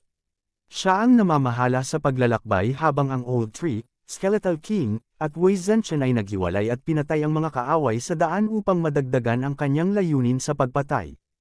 Ang Old Tree at Skeletal King ay parehong nasa ika-5 antas ng Samsara Realm at ang kanilang mga aura ay mas malakas kaysa kay Ye Zuan. Gayunpaman, mayroong hindi mabilang na 5th level na mga eksperto sa Samsara Realm sa rotating wheel battlefield at hindi nila maaakit ang atensyon ng Eyes of Thousand Forms maliban kung sila ay lubhang malas. Makalipas ang 3 araw, dumating si Ye Zuan sa teleportation array. Gayunpaman, ang teleportation array na ito ay binuo sa likod ng isang pamilya, kaya hindi ito madaling gamitin. Young Master, kung magdudulot tayo ng malaking kaguluhan, maaakit ba natin ang atensyon ng Eyes of Thousand Forms? Pinaalalahanan siya ng matandang puno. Ang pinakamalakas na tao sa pamilyang ito ay nasa ika-7 antas ng Samsara Realm, kaya madali silang lipulin. Bulong ni Ye Zuan sa sarili. Bagaman iyon ang nangyari, ang paglipol sa isang pamilya sa ika-7 antas ng Samsara Realm ay hindi isang maliit na bagay at malamang na maakit ang atensyon ng Eyes of Thousand Forms. Gayunpaman, ayos lang kahit nakakaakit ng atensyon. Kung tutuusin, si Ye Zuan ay hindi isang taong dapat ipagwalang bahala. Bukod dito, sinabi ni Old Immortal Tianju na kung hindi sila muling magkakatawang tao, maaari silang humingi ng tulong sa kanya. Sa makatuwid, pansamantalang nalutas ang problema ni Luo Luo. Dahil iyon ang nangyari, hindi na natakot si Ye Zuan. Siyempre, pinakamahusay na iwasan ang Eyes of Thousand Forms kung kaya nila. Tara na at direktang gamitin ang teleportation array. Sabi ni Ye Zuan sa Old Tree at Skeletal King. Naiintindihan. Nang makitang nakapagdesisyon na si Ye Zuan, hindi na itinago ng Old Tree at Skeletal King ang kanilang sarili at kumawala. Para kay Ye Zuan, ginamit niya ang assassination mode para magtago. Ang Old Tree at Skeletal King ay parehong nasa ika-5 antas ng Samsara Realm. Bagamat hindi mataas ang antas ng kanilang paglilinang, hindi sila mahina. Sa sandaling sisingilin sila ay tiningnan bilang isang tinak sa panig ng pamilya at inatake ng isang puro apoy. Kasabay nito, umikot si Yezuan sa kanila at tumungo sa teleportation array. May mga kaaway na sumalakay. Nililigawan nila si kamatayan. Patayin sila. Meron ding 5th level ng Samsara Realm Skeletal King. Napakaswerte talaga natin this time. Kunin mo siya. Napakalakas nila. Don't panic. Maririnig ang mga dagandong mula sa pamilya. Dahil sa biglaang pagsulpot ng Old Tree at Skeletal King, natalo sila at natalo. Kabanata 1529. Bastard, how dare you behave so atrociously here? You're courting death. Sabay-sabay na umatake ang tatlong eksperto sa 6th level Samsara Realm. Gayunpaman, ito ay wala sa Old Tree at sa Skeletal King. Sa sandaling ito, nakalusot na si Yezuan sa teleportation array. Old Tree, ribs, oras na para tanggalin ang tatlong ito. Sabi ni Yezuan sa kanyang isipan. Naiintindihan. Agad namang tumugon ang matandang puno. Medyo matindi ang labanang ito. Gayunpaman, nakatuon na ngayon si Yezuan sa misyon at hindi sa pagsira sa angkan ng pamilyang ito.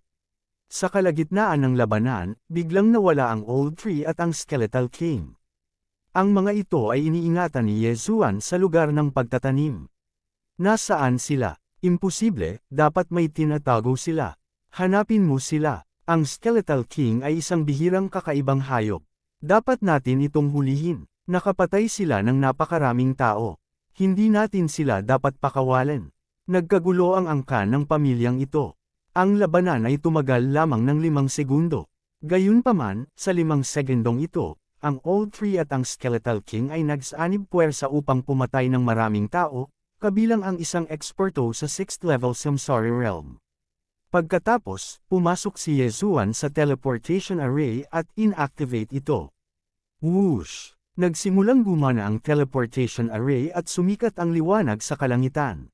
Anong nangyayari? Bakit biglang nag-activate ang teleportation array? Dapat ang dalawang nanghihimasok na iyon. Tara at tingnan natin, nilusot ba ng dalawang nanghihimasok ang pamilya natin para lang magamit ang teleportation array? Nagmamadali ang lahat patungo sa teleportation array. Sa sandaling ito, na-activate na ni Yezuan ang teleportation array. Sa ilang segundo, magiging matagumpay ang teleportation array. Ang teleportation array na ito ay gagamitin lamang ni Yezuan. Ang Old Tree, ang Skeletal King, at si Wei Zhenchen ay talagang nagtatakip sa kanya. Hanggat matagumpay na naiteleport si Yezuan, maaari nilang patayin ang kanilang sarili at muling mabuhay sa tabi ni Yezuan. Damn you, wag mo nang isipin na umalis. Isang malakas na dagandong ang narinig. Sa wakas ay lumitaw na ang 7th level Samsara Realm expert ng family clan na ito. Sa susunod na sandali, tumigil sa paggana ang teleportation array ni Yezuan. Hindi niya inaasahan na may remote control ang kabilang partido. F***, nagmura si Yezuan sa kanyang puso. Mukhang magkakaroon ng malaking labanan sa pagkakataong ito. Dahil hindi siya makaalis ng mabilis, kung gayon ay maaari rin siyang dumating. Patayin! Agad na nag-utos si Yezuan sa Old Tree at sa Skeleton King. Inaasahan lang niya na hindi ma-detect ng Eye of Myriad ang lugar na ito, kung hindi, baka ma-alerto niya ang kalaban. Dahil papatayin nila siya, kailangan nilang gawin ito ng mabilis. Walang mamamatay na lumalaban na kaluluwa. Agad na pinaandar ng Skeletal Monarch ang kakayahan nito. Sa susunod na sandali, nadobol ang mga katangian nito at ni Wei Zhenchen. Paano kung siya ay nasa ika-7 antas ng Samsara Realm? Ang lumang puno ay kasalukuyang nasa ika-5 antas ng yugto ng Samsara, ngunit hindi magiging problema para sa kanya na makitungo sa ilang ika-6 na antas ng mga eksperto sa yugto ng Samsara. Para sa mga natitirang tao, iiwan niya sila kay Yezuan. Isang kapistahan ng pagpatay, hindi nagatubili si Yezuan at ginamit niya ang Killing Fist, na nagkaroon ng cooldown ng 1 araw. Kasabay nito, ginagamit niya ang kanyang soul eye para kontrolin ang kanyang kalaban. Kung gagawin nila ang lahat sa labanang ito, hindi ito magtatagal. Ang ika-7 antas ng eksperto sa yugto ng Samsara ay naging lubhang malungkot nang makita niya kung gaano kalakas ang Skeletal Monarch. Bigla siyang nagkaroon ng masamang premonition. Humph, gusto mong gumamit ng teleportation array? No way. Kumislap ang mga mata ng ninuno sa ikapitong antas ng Samsara stage at sinamantala niya ang pagkakataong bumuo ng ilang mga handsail. Di nagtagal, ang teleportation array ay gumawa ng sunod-sunod na tunog ng banging. F***, gusto mong sirain ang teleportation array. Agad namang nag-react si Yezuan. Kung masira ang teleportation array, kailangan niyang maglakbay ng kalahating buwan. Hindi ito gagawin. Grasp of the Underworld. Ang Skeletal Monarch ay nag-activate ng isa pang kasanayan at pilit na hinayla ang ikapitong antas na Samsara stage. Ancestor. Whoosh whoosh whoosh. Iniwagayway ng Skeletal Monarch ang napakalaking espada at nilaslas ang ikapitong antas ng katawan ng ninuno na yugto ng Samsara. Sa isang iglap, nahiwalay ang ulo ng nuno sa kanyang katawan. Patay. Ding. Tumaas ang killing intent ng host. Pagkatapos ng kamatayan ng ninuno, nakakuha si Yezuan ng malaking halaga ng layunin ng pagpatay. Sa kasamaang palad, ang Skeletal Monarch ay medyo mabagal pa rin. Nasira ang isang bahagi ng teleportation array. Gayunpaman, ang pinsala ay hindi malala at maaari pa rin itong ayusin ni Yezuan. Sa sandaling ito, ang pinakamalakas na tao sa pamilya ay patay na at ang natitirang mga tao ay isang grupo lamang ng mga motley crew. Nagsanib puwersa si Yezuan at ang dalawa pa. Bilang karagdagan sa mga magsasaka na nabuhay na mag-uli ng kalooban ng kamatayan ng Skeletal Monarch, madali silang makitungo sa lahat. Ang kalooban ng kamatayan ay hindi kakain ng anuman hanggat binubuhay nila ang isang taong may mababang cultivation realm. Gayunpaman, kung gusto nilang buhayin ang isang tao sa parehong cultivation realm o mas mataas, kakailanganin nila ang soul water sa kanilang soul pool. Bawasan nito ang pagpapahusay ng elehiya ng mga kaluluwa. Hindi nagtagal, namatay ang lahat ng matataas na echelon ng pamilya sa kamay ni Yezuan. Old 3, spare ribs, same as usual. Sinabi ni Yezuan sa Old 3 at sa Skeletal Monarch. Same as usual, oras na para magnakaw. Kung tutusin, medyo nasira ang teleportation array at sayang kung hindi ito kunin.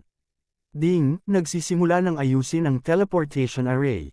Sa kabutihang palad, ang pinsala sa teleportation array ay hindi matindi at 10% lang ang nasira.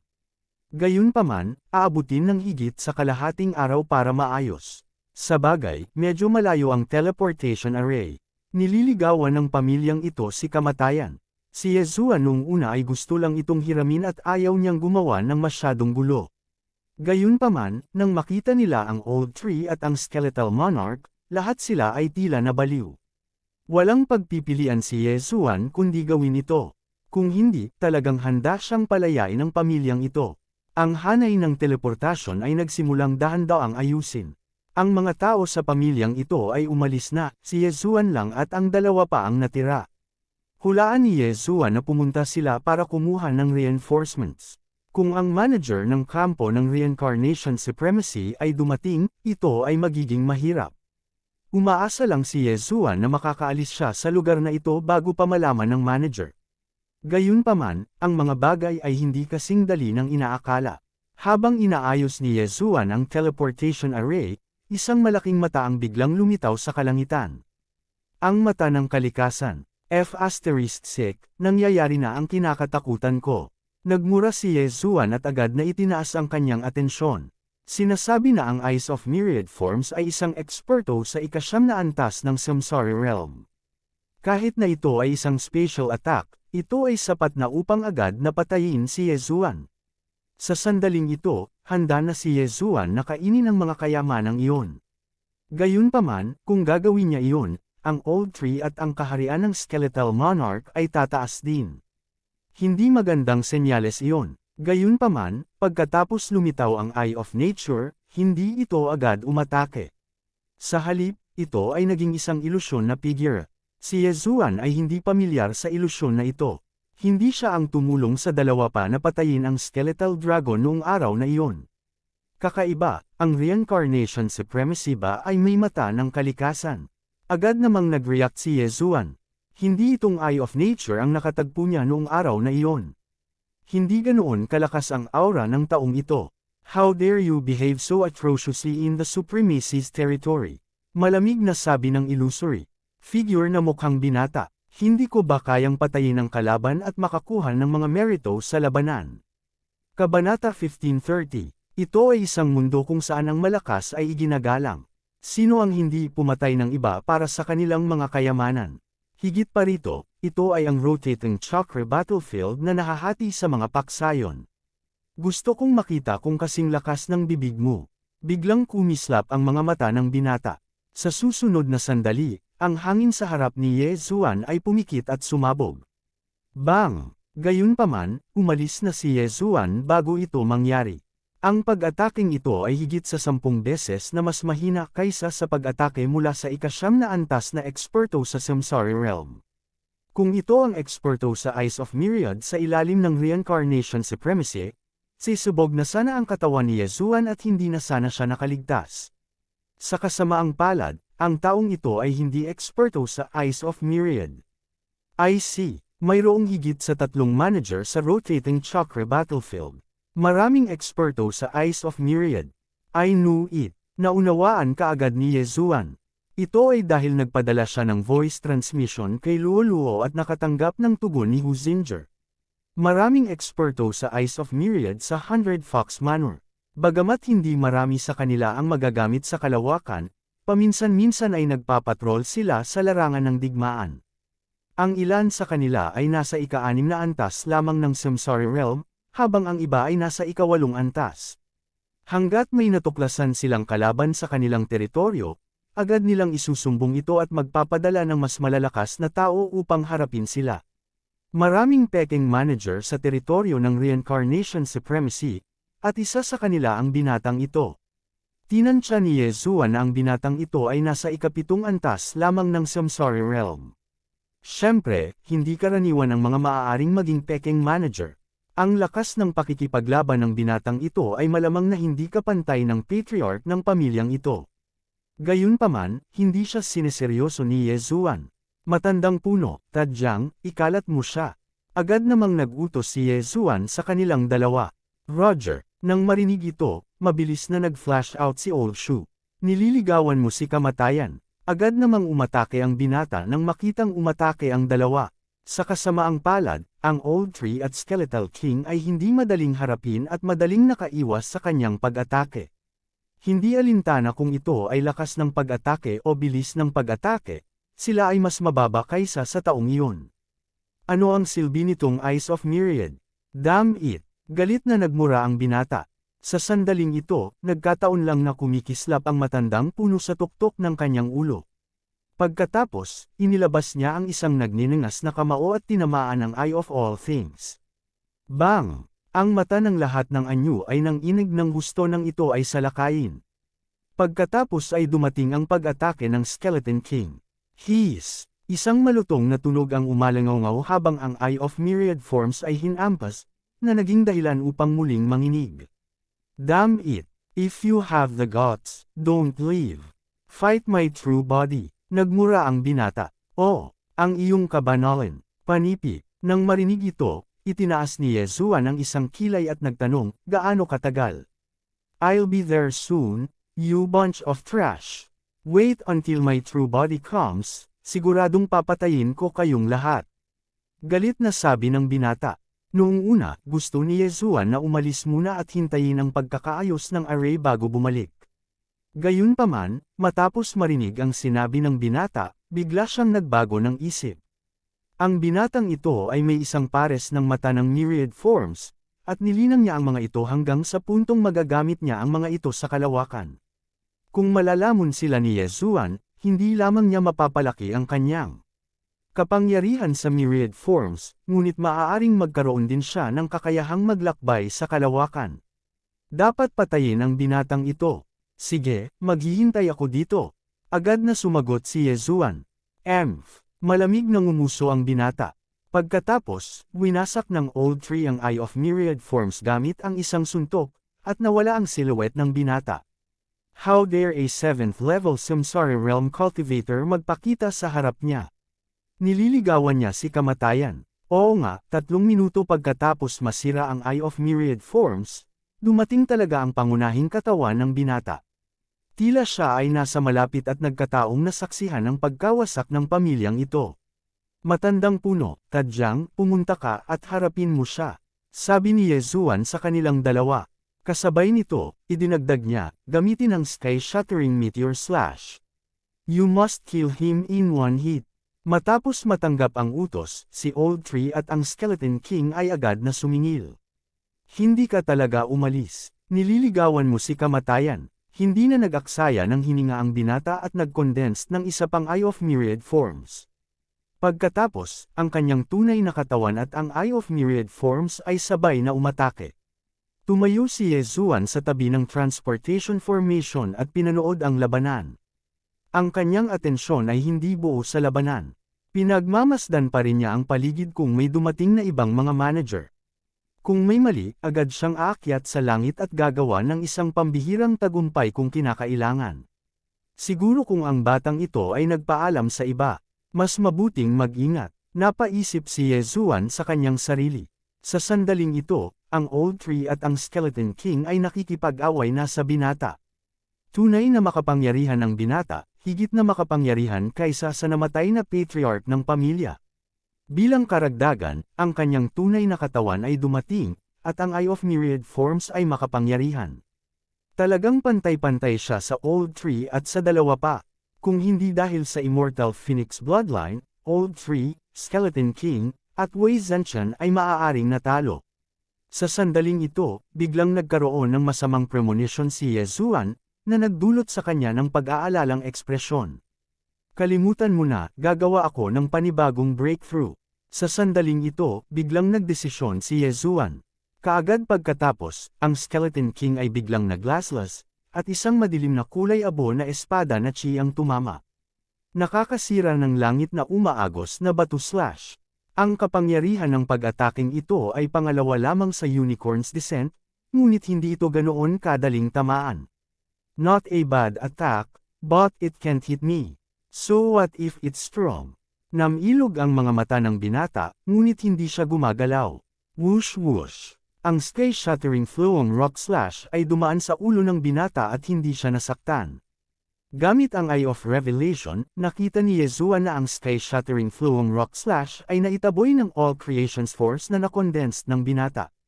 Talagang may kakayahan ng batang ito. Pero lamon, ding, nakagawa ng breakthrough ang host. Ang host ay kasalukuyang nasa 4th level Samsara Realm. Ding! Spirit of Ashes ay gumawa ng isang pambihirang tagumpay. Ang host ay kasalukuyang nasa 6th level Samsara Realm.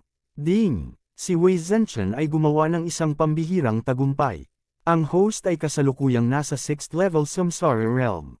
Ding! Nakagawa ng tagumpay ang Skeleton King. Ang host ay kasalukuyang nasa 6th level Samsara Realm. Ding! Wala nang cooldown ang sky-shattering flowing rock slash.